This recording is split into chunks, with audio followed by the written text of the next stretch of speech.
네, 성경의 맥을 잡다 42번째 시간이 되겠습니다. 오늘은 어린 양의 혼인잔치로의 초대라는 제목으로 함께 말씀을 나누도록 하겠습니다. 우리 지난 시간에 배운 것 잠깐 복습하고 말씀을 나누겠습니다. 이 도표 많이 보셔서 이제 이해하시겠죠? 지난 시간에는 어린 양의 혼인잔치의 의미가 무엇인지 살펴보았습니다. 혼인식은 예수님께서 우리가 신부가 아닙니다. 이 비유에서는 새 예루살렘 성과 결혼을 하시죠. 그것은 지구의 통치권을 다시 회복하는 것으로 표상되어 있고 우리는 그 혼인잔치에 참여하는 청중으로 비유되어 있습니다. 그래서 혼인식이 시작이 되면 은혜 시기가 끝납니다. 은혜 시기가 끝나고 문이 닫히므로 우리가 그 전에 준비해야 된다라고 지난 시간에 말씀을 드렸습니다.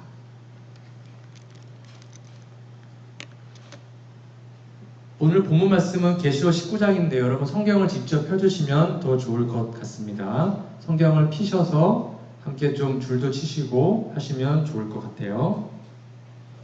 계시록 19장 6절부터 제가 좀 읽어드리겠습니다. 여러분 눈으로 여러분 성경책을 통해서 읽어보시면 좋겠습니다. 또 내가 들으니 허다한 무리의 음성도 같고 많은 물소리도 같고 큰 뇌성도 같아서 가로되 할렐루야 주 우리 하나님 곧 전능하신 이가 통치하시도다.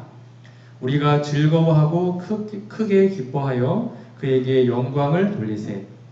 어린 양의 혼인 기약이 이르렀고 그 아내가 예비하였으니 이제 그 의미를 다 아시겠죠? 아내가 뭔지 혼인 기약이 뭔지. 그에게 허락하사 빛나고 깨끗한 세마포를 입게 하셨은즉 이 세마포는 성도들의 옳은 행실이로다 하더라. 천사가 내게 말하기를 기록하라. 여러분 여기다가 줄을 쫙 거놓으세요. 어린 양의 혼인잔치에 청함을 입은 자들이 복이 있도다. 줄을 쫙 거놓으시고 하고 또 내게 말하되 이것은 하나님의 참되신 말씀이라 하기로. 여러분 계시록 19장에는 잔치가 두 개가 나옵니다.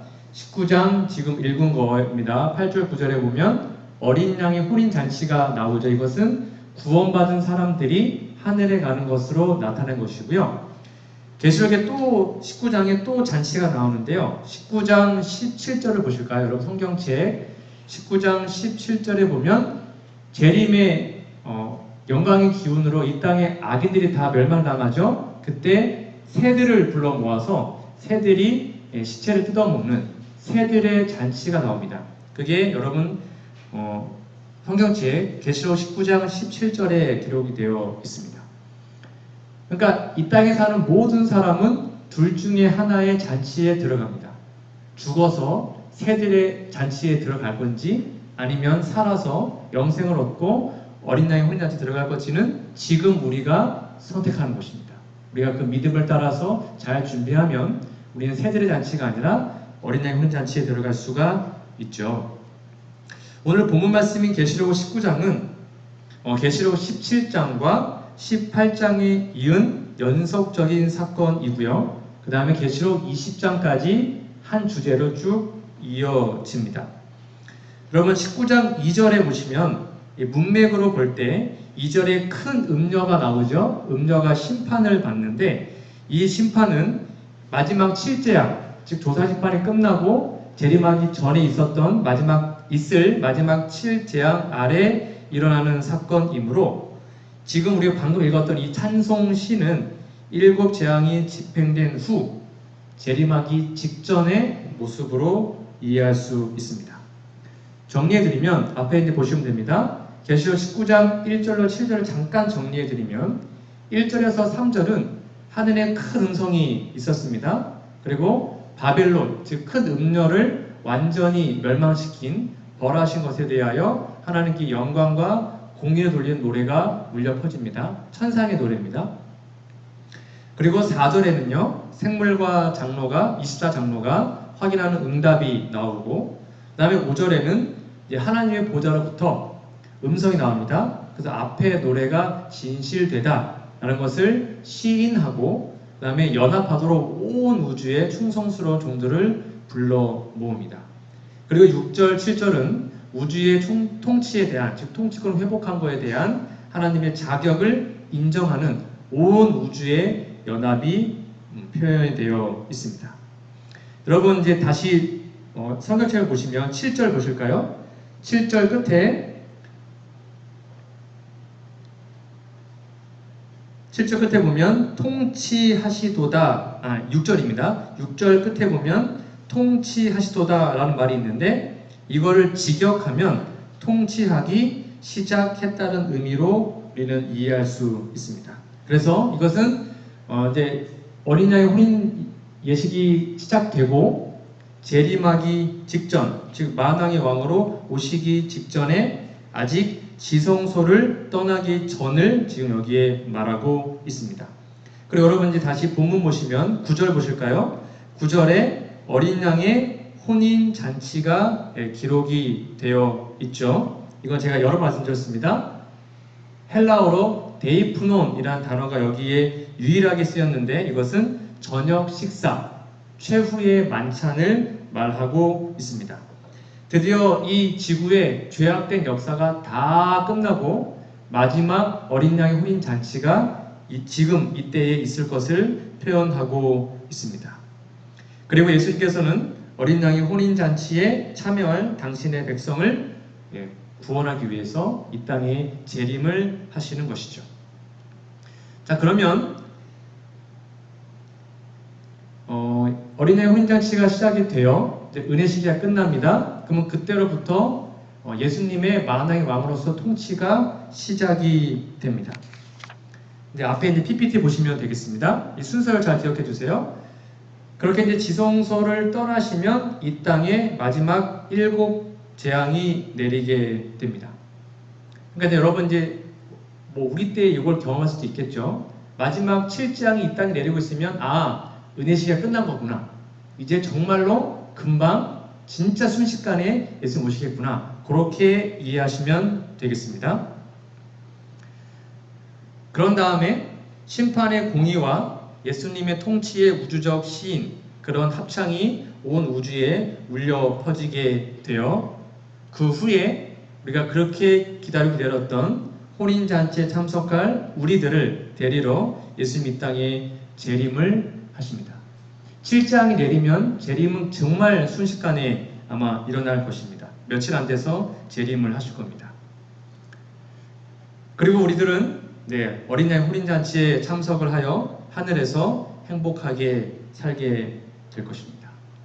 이것이 우리가 배워야 하고 또 참여해야 할 기별 중에 하나입니다.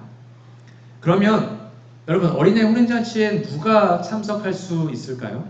여기 19장 9절에 보니까 어린 양의 혼인잔치에 청함을 입은 자들이 복이 있도다 라고 얘기하고 있습니다. 여러분들은 이 혼인잔치에 오라는 초대, 즉 청함을 다 받으셨나요? 이 청함은 누구에게 받고 누구는 안 받고 누구는 받고 이런 것이 아니고 성경에서 놀랍게도 이 복음의 초청, 이 잔치에 오라는 초청은 온 세상 모든 만민에게 다 주어졌습니다.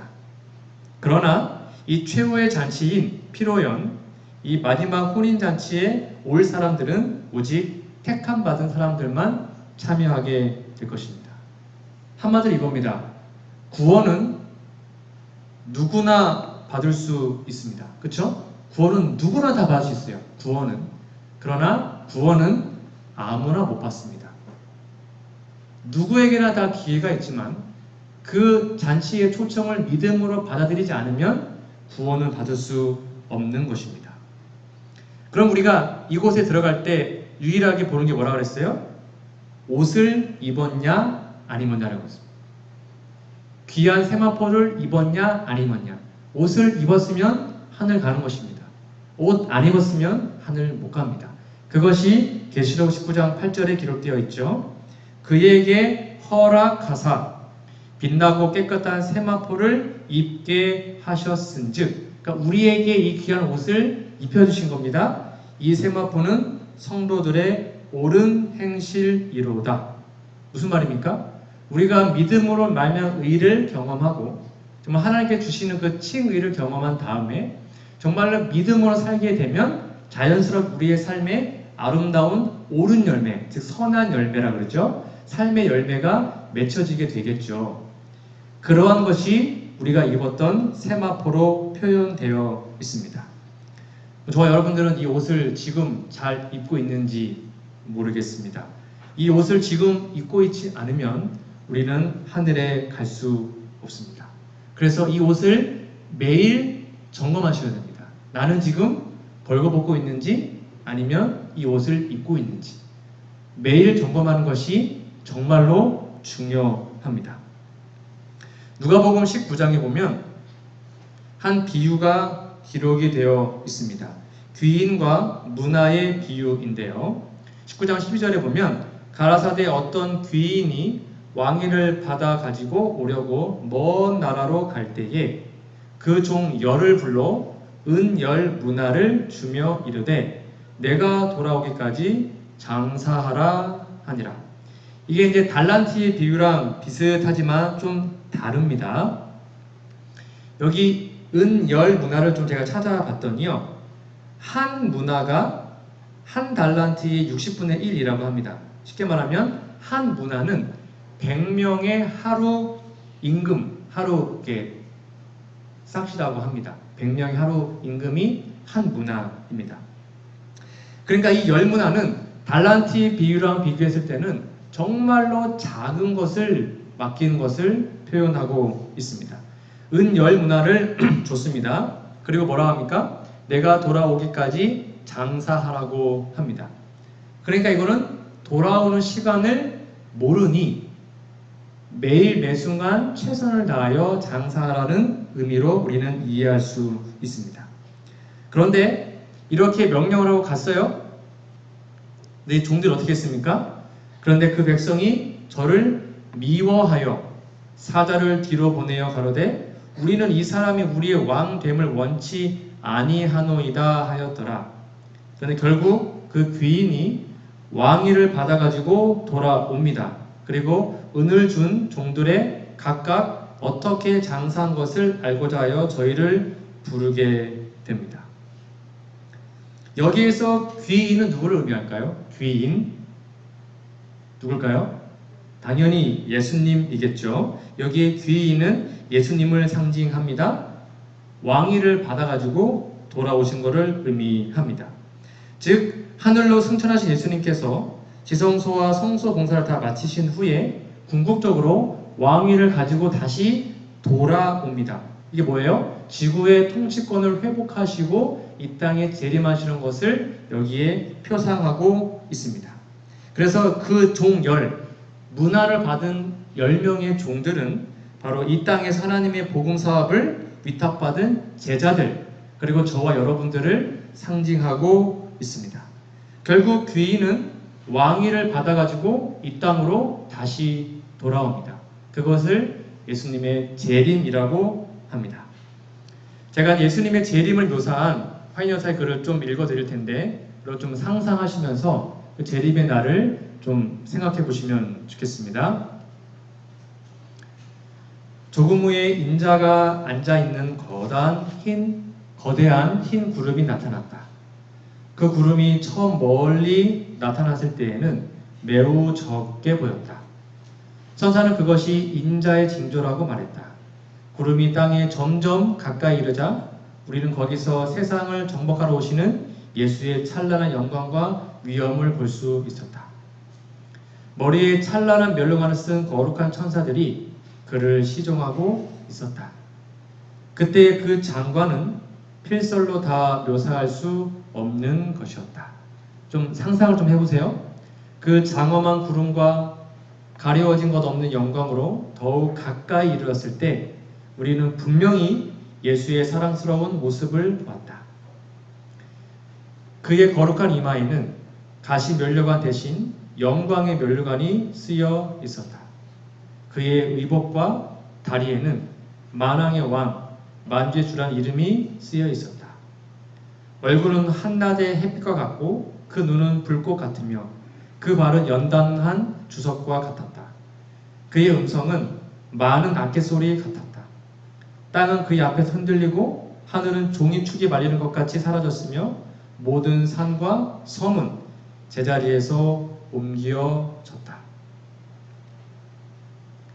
자는 성도들을 불러일으키는 하나님의 아들의 음성에 땅이 크게 흔들렸다. 저희는 그 부르심을 듣고 나와 죽지 아니할 영광스러운 몸으로 변화되어 사망아 너희의 이기는 것이 어디 있느냐, 사망아 너희 쏘는 것이 어디 있느냐 라고 외쳤다. 그 후 살아남은 성도와 부활한 자들은 소리를 합하여 승리의 함성을 높였다. 질병과 죽음의 흔적을 가지고 무덤 속으로 들어갔던 그 육체는 죽지 아니할 건강과 활력을 가지고 나왔다. 살아남은 성도들은 순식간에 홀연히 변화되어 다시 살아난 성도들과 함께 공중으로 이끌려 올라가서 저희의 주를 영접하였다. 얼마나 영광스러운 대면인가.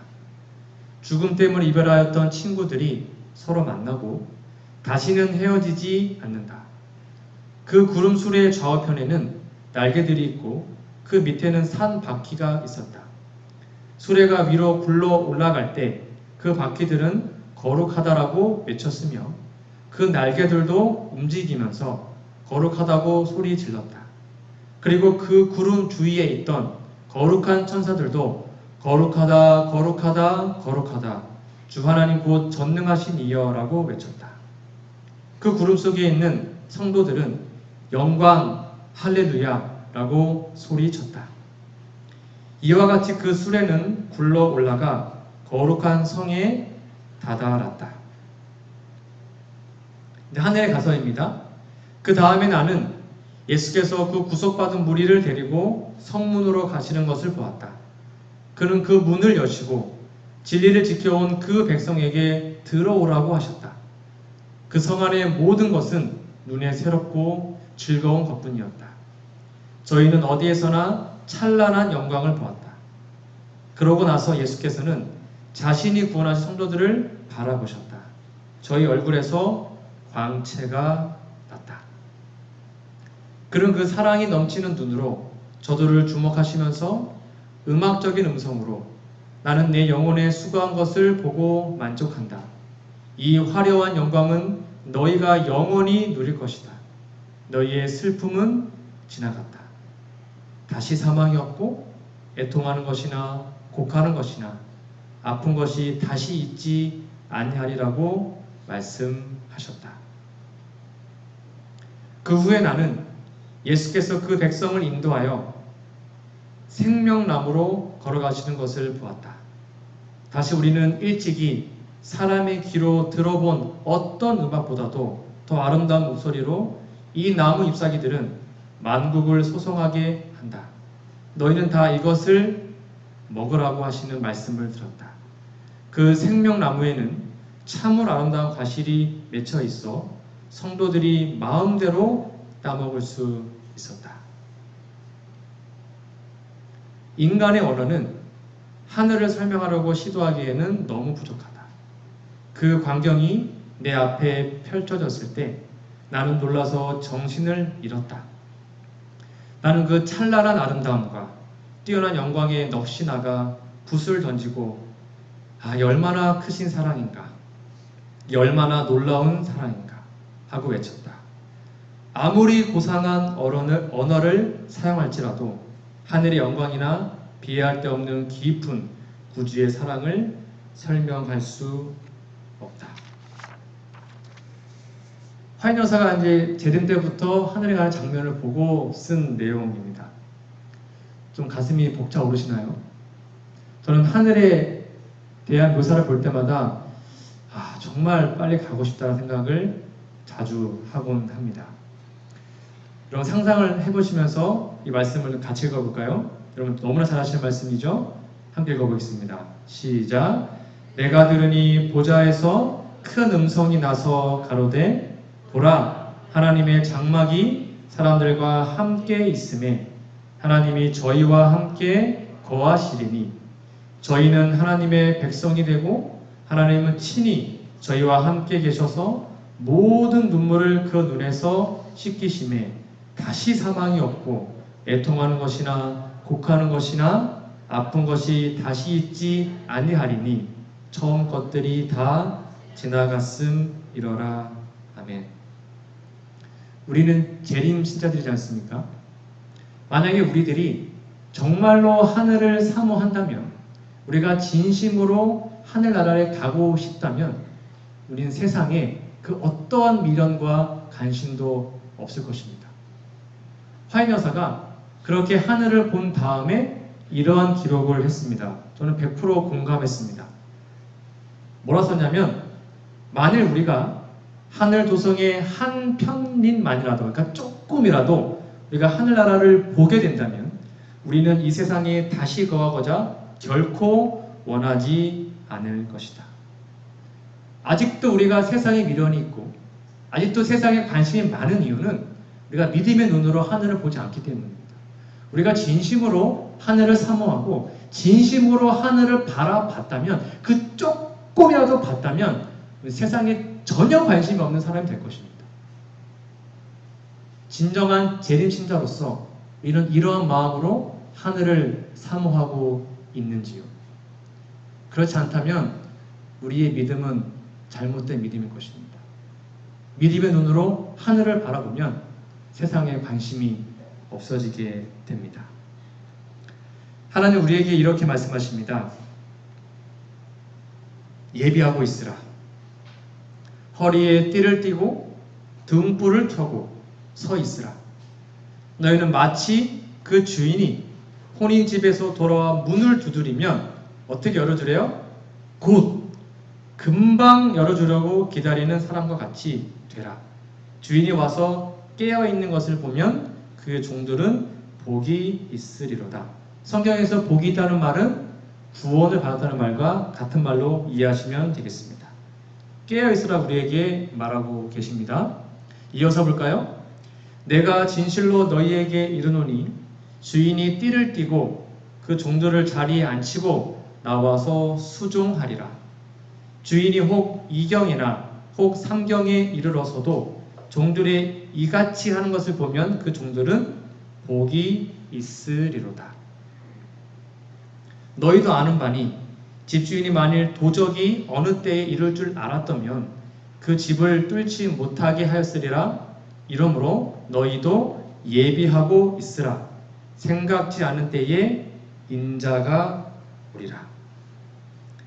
여러분 잘 아시는 이 깨어있는 종의 비유에서는 주인이 왕위를 받으려고 먼 나라로 갔습니다.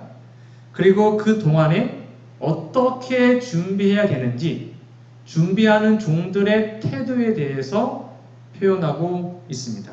기록하고 있습니다. 결국 이 비유의 핵심은 무엇입니까? 깨어 있으라 라는 것입니다. 아마 여러분 수도 없이 들었을 거예요. 여러분 깨어나야 합니다. 깨어 있어야 됩니다. 도대체 깨어있는 게 뭡니까? 여러분 영적으로 깨어있는 게 뭘 의미하죠? 깨어있는 게 뭘 의미합니까? 여러분 다 알고 계세요. 말씀 보고 기도하고 전도하고 다 아시잖아요? 그것이 깨어있는 건데 뒤에서 제가 좀 더 설명을 드리겠습니다.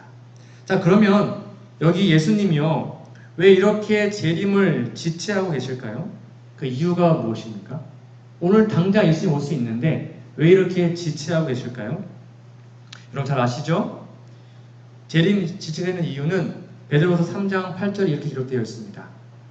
사랑하는 자들아, 주께는 하루가 1000년 같고 1000년이 하루 같은 이 한 가지를 잊지 말라. 주의 약속은 어떤 이에 더디다고 생각하는 것 같이 더딘 것이 아니라, 그 다음이 중요합니다. 오직 너희를 대하여 오래 참으사, 이 너희는 다 우리를 포함합니다. 우리 때문에 오래 참으사 아무도 멸망치 않고 다 회개하기 이르기를 원하시느니라 라고 얘기하고 있습니다. 결국 예수님의 재림이 지체된 이유는 예수님의 문제가 아닙니다. 누구 문제예요? 네, 우리 문제라는 것입니다. 우리 문제. 우리가 준비되지 않았기 때문에 지구 오면 다 죽으니까 우리가 어떻게 해서든지 회개하고 구원받기 위해서 지금도 기다리고 계시는 것입니다. 시간에는 두 가지의 종류가 있다고 합니다. 절대적이고 객관적인 시간입니다.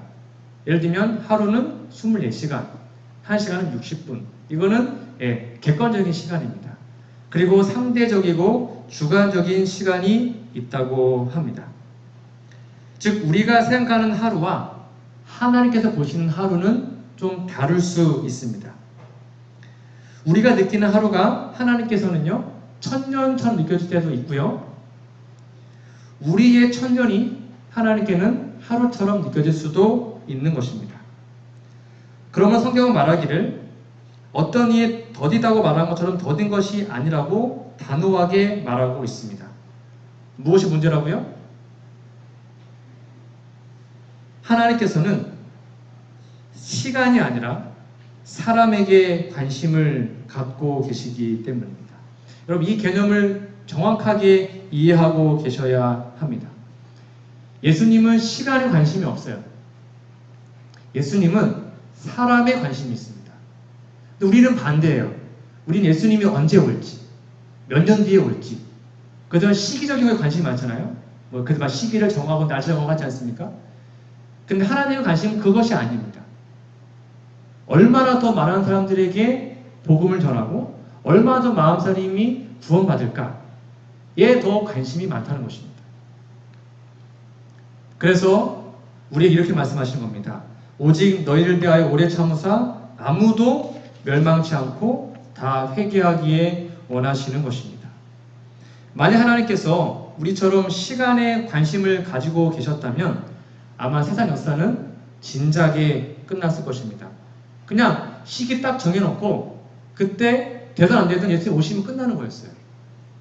근데 예수님의 재림은 그렇게 되지 않았습니다. 예수님은 이렇게 저주스럽고 죄 문제를 길게 끌 이유가 없었어요. 그러나 하나님의 관심은, 예수님의 관심은 시간이 아니었어요.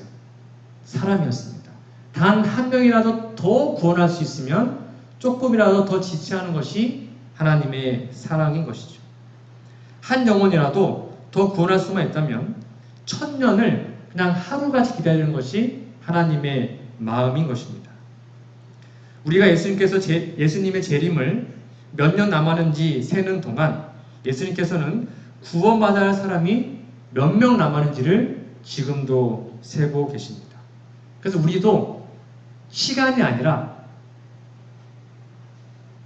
사람의 관심을 가져야 하는 것입니다. 그것이 바로 깨어있다는 것의 의미입니다. 질문 드릴까요? 여러분 우리가 예수님의 재림을 촉진할 수 있습니까? 예수님의 재림을 앞당길 수 있습니까? 이거 다 배우셨죠? 베드로서 3장 12절에 보면 하나님의 날이 바로 재림이잖아요. 하나님의 날, 재림이 임하기를 바라보고 간절히 사모하라라고 표현하고 있습니다.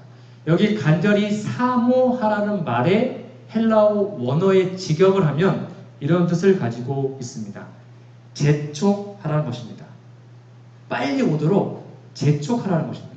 그것이 간절히 사모하는 것의 의미입니다. 이것이 깨어있는 것의 의미입니다. 재림의 징조는 하나밖에 없습니다. 코로나, 지진, 해일 이런 것은 재림 징조 아닙니다. 종말의 징조입니다. 재림의 징조는 딱 하나밖에 없습니다. 전염병이 창궐을 해도 복음 전파 안 되면 재림할 수가 없어요. 그러니까 재림인데 유일한 것은 딱 하나예요. 모든 민족에게 복음이 전파되면 예수님 재림하십니다. 그러니까 뒤집어 얘기하면 우리가 진짜로 재림 성도로서 예수님의 재림을 고대한다고 말은 하는데 전도를 안 한다. 거짓말이에요. 그렇지 않습니까? 예수님 빨리 오세요 하는데 선교 사역을 전혀 안 해요. 앞뒤가 안 맞잖아요. 예수님 정말 빨리 오길 원하면 우리는 복음을 전해야죠. 그러면 예수님 빨리 오시거든요. 정말로요. 그것이 바로 성경에서 말하는 깨어있는 것의 의미입니다. 실물교훈 69페이지입니다. 우리 주 예수 그리스도의 재림을 바랄 뿐만 아니라 그것을 촉진시키는 것이, 재촉하는 것이 모든 그리스도인의 특권이다. 우리가 할 수 있다는 것입니다. 이어서 볼까요? 시대의 소망 633페이지입니다. 온 세상에 복음을 전함으로 우리 주의 강림을 촉진시킬 능력이 우리에게 있다. 우리는 하나님의 오시는 날을 바라볼 뿐만 아니라 그 날을 재촉해야 한다라고 얘기합니다. 올해 코로나 때문에 선교 사역이 거의 안 되고 있습니다.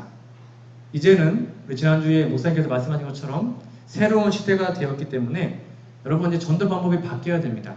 여러분 다 스마트폰 할 줄 아시죠? 카톡 할 줄 아시죠? 저희 교회 말씀도 좋고 다른 교회 말씀도 좋고 제름마을의 말씀도 좋아요.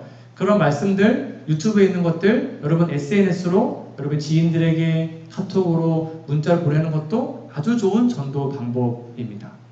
그거 하시기 바랍니다. 돈 드는 거 아니잖아요.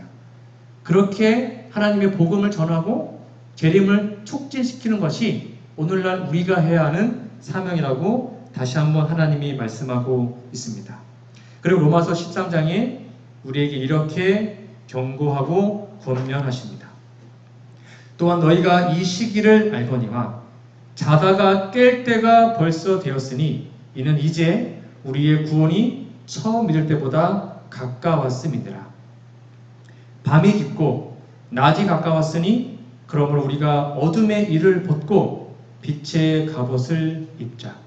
지금은 잘 때가 아니랍니다. 얼른 일어나서 영적으로 각성하고 준비해야 되더라고 분명히 우리에게 경고하고 계십니다. 이 말씀을 그냥 들으시면 안 됩니다. 낮에와 같이 단정히 행하고 방탕과 술 취하지 말며 음란과 호색하지 말며 쟁투와 시기하지 말고 오직 주 예수 그리스도로 뭘 하래요? 옷 입고, 여기도 옷 얘기가 나오네요. 옷 입어야 구원 받습니다. 예수 그리스도로 옷을 입고 정욕을 위하여 육신의 일을 도모하지 말라라고 우리에게 권면하고 있습니다. 이것이 깨어있는 것입니다. 이러한 사람들이 혼인잔치에 들어가게 될 것입니다. 말씀의 결론을 맺겠습니다. 계시록 22장은 우리에게 이렇게 두 팔 벌려 초청하는 것으로 계시록은 마쳐집니다. 참 감사해요. 성령과 신부가 말하기를 뭐래요? 오라 하시는도다. 듣는 자도 오라 할 것이요 목마른 자도 올 것이요 또 원하는 자는 값없이 생명수를 받으라 하시더라. 요한계시록은 무서운 책이 아닙니다. 요한계시록은 두려운 책이 아닙니다. 계시록의 제일 마지막은 우리에게 두 팔을 벌려 초청합니다. 두 팔을 활짝 펴시고 하나님은 지금 우리에게 오라, 제발 좀 와라, 제발 돌아오라고 우리에게 초청하고 계십니다. 요한계시록은 두 팔을 활짝 펴는 것으로 끝이 납니다. 성령과 신부 곧 황금빛으로 빛나는 도성 전체가 두 팔을 펴고 우리 모두를 부르고 기다리고 있습니다. 그리고 이 초청은 바로 2000년 전에 발송된 초청장입니다. 이 초청에 우리가 오늘 어떻게 응답하는지 그것이 우리의 영원한 운명을 결정하게 될 것입니다. 여기 우리가 아멘하고 응답하면 이 모든 특권이 우리의 것이 되는 것입니다. 함께 읽어보겠습니다. 시작. 오라, 듣는 자도 오라, 목마른 자도 올 것이요 또 원하는 자는 값없이 생명수를 받으라. 이어서 읽겠습니다. 시작. 이것들을 증거하신 이가 가라사대 내가 진실로 속히 오리라 하시거늘. 함께 읽을게요. 시작. 아멘. 주 예수여 오시옵소서. 아멘. 이 고백이 오늘 우리의 진실원의 고백이 되어서 정말 우리 시대에 예수님의 재림을 맞이하는 우리 모두가 되었으면 좋겠습니다. 마지막 도표입니다. 이제 다 배웠습니다. 이제 예수님의 재림으로 신랑이 도착을 하고 우리는 하늘에 올라가서 1000년 동안 왕 노릇하게 될 것입니다. 이 귀한 어린 양의 혼인잔치에 단 한 명도 빠짐없이 그 날에 재림의 날에 다 참여하기를 간절히 소망하며 오늘 말씀을 마치도록 하겠습니다. 어린 양 혼인잔치에 모두 함께 꼭 갔으면 좋겠습니다. 하나님 우리 아버지, 분명히 이 땅에 다시 재림하신다고 약속하셨사오니 저희가 그 귀한 약속을 진심으로 믿고 깨어 준비하여 단 한 명도 멸망당하지 않고 다 주님의 재림을 온전히 준비하는 우리 모두가 될 수 있도록 도와주시옵기를 예수님의 이름으로 간절히 기도합니다.